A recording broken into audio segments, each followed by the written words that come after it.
Բարև ձեզ, այսօր ես ձեզ կծանոթացնեմ արհեստական բանականությանը։ Արհեստական բանականությունը տարբեր երկրներում և նաև Հայաստանում նոր տեխնոլոգիաներն են, ռոբոտները, չատբոտները, ովքեր մտածում են մարդկանց պես, օգնում են նրանց յուրաքանչյուր գործ կատարելուց։ Ռոբոտները տարբեր աստիճաններով զարգացած կարող են լինել, սկսած պարզ ռոբոտներից, որոնց օրինակներն են էլեկտրական մաքրող ռոբոտները, ինտերակտիվ ռոբոտները, որոնց օրինակներն են ուղեցույց ռոբոտները, որոնք կարող են հարցերին պատասխանել կամ օգնել գտնել ուղիները, ավտոմատացված արդյունաբերական ռոբոտները, որոնց օրինակներն են արդյունաբերական ռոբոտները, որոնք օգտագործվում են ավտոմոբիլաշինության և էլեկտրոնիկայի արտադրությունում, ամենազարգացած ռոբոտները, որոնց օրինակներն են ռոբոտները, որոնք օգտագործվում են բուժական բնագավառում,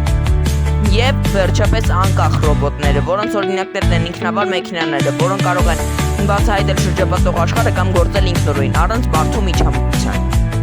Մի փոքր էլ ապագայի ռոբոտների մասին։ 5 տեխնոլոգիա, որոնք մոտ ապագայում մեր առօրյայի մաս են կազմելու։ General Motors-ը ներկայացրել է թռչող Cadillac-ի կոնցեպտը։ Այն մեկ ուղևորի համար նախատեսված թռչող դրոն է, որը կարող է զարգացնել մինչև 90 կմ/ժ արագություն։ Samsung-ը ներկայացրել է տնային օգնական ռոբոտ Bot Handy, որը արհեստական բանականության շնորհիվ կարողանում է տարբերակել իրերը, ինչը հնարավորություն է տալիս լվանալ սպասքը, սեղան գցել և տնային այլ գործեր կատարել։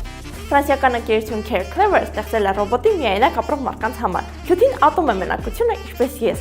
Այն կարողանում է ճանաչել մարդկային ձայները, հարմարեցվել սեփականատիրոջ բնավորությանը։ Քյութին ընդունակ է հստակ խոսել և խոչընդոտներ հաղթահարել։